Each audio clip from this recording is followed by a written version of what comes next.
여러분 안녕하십니까? 포항 MBC 뉴스입니다. 일제강점기 대규모 만세운동이 일어났던 영덕군 영해장터거리가 근대 역사 문화공간으로 지정됐습니다. 곳곳에 남아있는 근대 문화재 복원과 함께 낙후된 거리 재생 사업을 통해 근대 역사문화 관광지로 조성될 예정입니다. 한기민 기자가 보도합니다.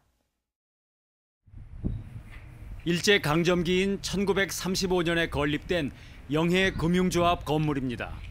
당시 유행했던 모더니즘 건축 양식이 잘 남아 있습니다. 아직도 막걸리를 만드는 영해 양조장에서는 시간이 멈춘 듯합니다. 곳곳에 대형 술독이 가득하고 나무로 만든 도정시설은 향수를 불러일으킵니다.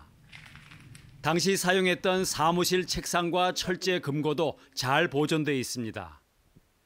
100년 전 대규모 만세운동이 일어났던 이 일대 영해 장터거리가 문화재청으로부터 근대역사 문화공간으로 지정됐습니다. 당시 건축과 생활상이 고스란히 남아있는 건물 10곳이 문화재로 등록돼 복원되고 낙후된 거리 재생 사업도 추진됩니다. 이곳에서 70평생을 살아온 주민은 감회가 새롭습니다. 쭉 가면서 포장을 치고 각지석이 다 모여가지고 하루 전날에 와서 하루 자고 5일장을 하면서 이렇게 가고 했는데 그 번창하던 거리가 이렇게 돼가지고는 굉장히 아주 좀 아쉬움이 많았죠. 영덕군은 앞으로 5년간 국비 등 190억 원을 들여 근대 역사문화 관광지로 조성할 계획입니다. 종합 정비 계획을 수립해 문화재를 복원하고 전봇대 지중화 등 경관 개선과 함께 침체된 거리에 활기를 불어넣는 재생 사업도 진행합니다. 100년 가까이 지켜온 근대 문화재도 복원을 하고 이제 복원과 동시에 그 활용 계획을 수립해가지고 주민 소득 창출이 될 수 있도록 추진하겠습니다. 근대 역사 문화공간은 일정 지역을 아우르는 등록 문화재로 지난해 손혜원 의원의 목포 부동산 투기 의혹이 제기되면서 널리 알려졌습니다. 문화재청은 계획 수립 단계부터 부동산 투기와 원주민이 내몰리는 이른바 젠트리피케이션 방지 방안을 마련할 것을 주문했습니다. MBC 뉴스 한기민입니다. 경상북도는 2020년 당초 예산 규모를 올해보다 11.4% 증가한 9조 6,355억 원으로 확정해 도의회에 제출했습니다. 소방 인력 확충과 최저 인건비 인상 등의 영향으로 인력 운영비가 376억 원 늘었고 태풍 피해 증가로 인해 재해복구비가 700억 원 이상 증가했으며 복지 예산도 300억 원 늘었습니다. 월드그린 에너지 포럼 예산 8억 원을 전액 삭감하는 등 성과가 부진한 사업 예산 2,120억 원을 삭감했습니다. 도가 제출한 2020년도 예산안은 의회 상임위원회의 심의와 예결위원회의 심의를 거쳐 오는 12월 9일 최종 확정됩니다. 독도 앞바다에서 헬기 추락 사고가 발생한 지 12일째에 접어들었지만 추가적인 실종자 발견 소식은 들려오지 않고 있습니다. 범정부 현장수습지원단은 어제 오후 5시 18분쯤 동체가 발견된 곳에서 1.8km 떨어진 해역에서 보조 연료 탱크 외부 기체 덮개를 인양했다고 밝혔습니다.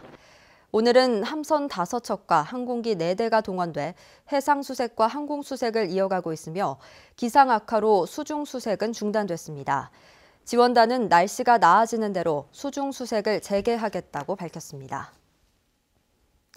울진군 태풍 미탁으로 인한 사상자와 주택 파손과 침수 피해를 입은 이재민들에게 의료급여를 지원하기로 하고 읍면사무소에서 신청을 받습니다. 대상자들에게는 올해 10월부터 내년 3월까지 6개월간 일종 의료급여 수급권자 자격이 부여돼 입원 시 본인 부담금이 면제되고 외래 이용 시 1,000원에서 2,000원, 약국 이용 시 500원만 부담하면 됩니다. 또 의료급여 수급권자로 선정되기 전 병의원 이용 본인 부담금은 나중에 정산을 통해 환급받을 수 있습니다.